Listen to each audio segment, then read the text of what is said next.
very comfortably.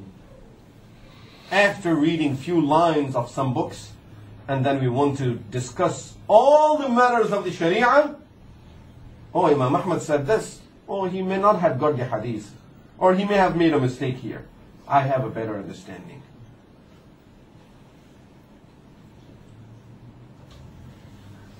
These are the scholars of Islam. Look at their effort and the sacrifice, and we can really see, because of this effort, Allah subhanahu wa ta'ala opened their hearts and minds for understanding the ayahs of Al-Quran and the hadith of Rasulullah sallallahu alayhi wa sallam. We cannot offer a little sacrifice for the hadith, for deen. In fact, if a person will have to stay awake for half an hour extra to learn something, next morning Salatul Fajr is gone.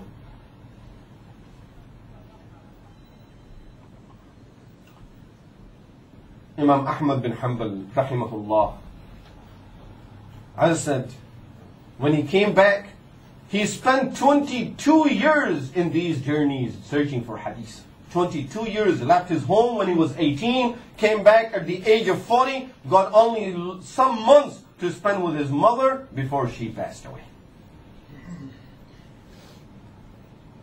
Now he devoted his life for teaching the hadith of Rasulullah sallallahu alaihi wasallam and the masail of deen, the understanding of deen. 5,000 people are in the class. Out of these 5,000, Imam Yahya ibn Ma'in reads, he says only 500 are writing the hadith and learning the masail and the rules of driving the masail from Quran and hadith. The rest of them are sitting just to benefit from the company of Imam Ahmad bin Hanbal rahimahullah. They are learning the adab. They are learning the taqwa. They are learning how to live the life of taqwa by spending their time around Imam Ahmad bin Hanbal. 10% of those people are really students of fiqh and hadith and tafsir. 90% of those people, they are not planning to become scholars and muhaddiseen and fuqaha. They just want to be true Muslims. So therefore they come and spend their time around Imam Ahmad bin Hanbal rahimahullah, so that they can learn the adab, the taqwa, and they can purify their hearts and their souls by being in the company of Imam Ahmad bin Hanbal rahimahullah. And really, this is what the company of the Salihin would do for us. Ittaqullah wa kunu ma'as sadiqeen. Have the taqwa of Allah. How? Wa kunu ma'as sadiqeen. Be with the sadiqeen. The greatest title of Sahaba Ridwanullahi alayhim ajma'een, we don't call them Sheikh Abu Bakr, Qari Usman, Hafiz Ali. No, we don't call them with any of these titles. Their greatest title was the Sahabi of Rasulullah sallallahu alaihi wasallam, spending those few moments in the company of Rasulullah sallallahu alaihi wasallam got them better than anything else that we can get by learning anything that that is available to us. Those moments of the company of Rasulullah sallallahu alaihi wasallam. Imam Ahmad bin Hanbal rahimahullah, as he is teaching his classes, he's teaching the fiqh, he's teaching the hadith, he's teaching the tafsir, and then he has all of his students, 5,000 students that he's responsible of, and they are learning all these different things from him, and he's giving time to them so that he's dealing with their personal problems. Each of them has his own things where he comes and says, I have a habit of not doing Salat al-Tahajjud, and he's teaching him how to do Salat al-Tahajjud, how to wake up for it. I have some personal problems at home, I have this problem, and he's dealing with all of this, but not forgetting his responsibility towards the ibadah of Allah subhanahu wa ta'ala. And then his taqwa, his wara', how God-fearing this person was. It's amazing really when you look at how much he had with 5,000 students. All of these students are willing to do something for him. He made a rule. That was the rule of Imam Ahmad. If you want to be my student, you are not going to give me no gifts. This was the rule of Imam Ahmad bin Hanbal's class. You want to attend the class?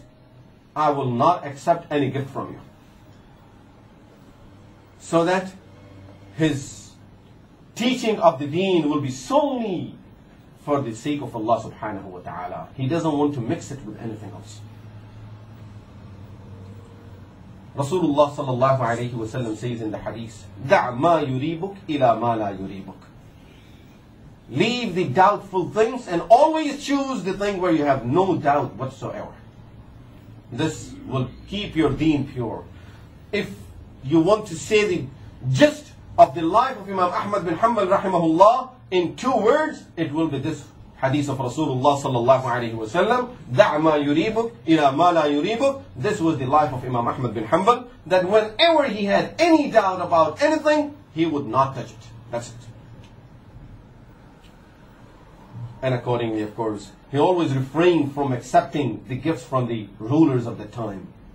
On being on that status, on that level, they wanted to help him. They wanted to give him some gifts. He always refused. In fact, once his son accepted the gift of the ruler, and his uncle accepted it. After that, he would never perform salah behind his uncle or his son. One day, he had nothing to eat at his home for 3 days, and he spent his whole life in this manner. Hardly they will get something to eat, and this is how he's surviving, but not accepting anything from any person. So, 3 days, nothing to eat, he borrowed some wheat from one of the neighbors. The family knew how hungry he was. 3 days, nothing to eat, surviving on water only. So they quickly prepared the bread and sent it to him. Nothing else to eat with it. It's only the piece of bread that they will make out of that wheat. They sent it to him very quickly. So he asked, how did you prepare it so fast? Because in those days, to put the stove on, you have to get the wood and put the fire on the wood. By the time it gets hot, and now you're preparing everything else. So it takes some time. How did you get it ready so fast? They said, because the stove was on in your son Salih's house. So we just prepared it over there. Oh, Salih, he's the one who accepted the gift of the Khalifa. That's it. Give him the bread. Tell him to eat it. I'm not going to touch it. دَعْ مَا يُرِيبُكْ إِلَى مَا لَا يُرِيبُكْ. Leave the things where there is any doubt. He says, these people, the Khulafa, whatever they are giving from Baytul Mal. It's not their own. And there are more deserving people to be given from Baytul Mal than people like my son, than people like my uncle, and like myself. There are more deserving people out there. This is why I mentioned this, by the way. Some of the fuqaha of that time, when they were asked that sometime you give money and you give zakah, because they collect the zakah. You give the zakah, and that person, the king, may end up using it himself. This is how they misuse. Sometimes they misuse the money. So they said, because of how much money they have misused from Baytul Mal, because of the amount of money these people have misused from Baytul Mal, if they misuse your zakah and they use it up for themselves, your zakah is paid. Why? Because that person is in debt. In debt of all of those people that he have misused the money of. And a person who's in debt, he can accept the zakah. These people really, no one is in more debt than the person who's misusing the money from Baytul Mal. And nowadays, similar situation in charities, sadaqat that we collect, is the same type of situation. Any misuse of that, this person is in debt of all of those people. If he won't pay it in this life, he will end up paying it in akhirah.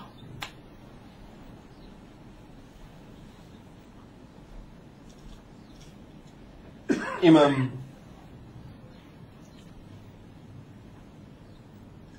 Ibn Asakir rahimahullah have narrated that his son Salih says, during the days of the fitna in the Islamic countries, in those days when the fitna of Khalqul Quran started, inshallah we'll talk about it in our next sessions.